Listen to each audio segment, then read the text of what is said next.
tin honin bia mang thu tin zai ang shile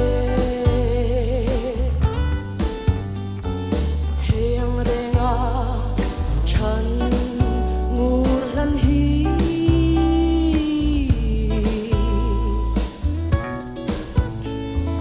ka shin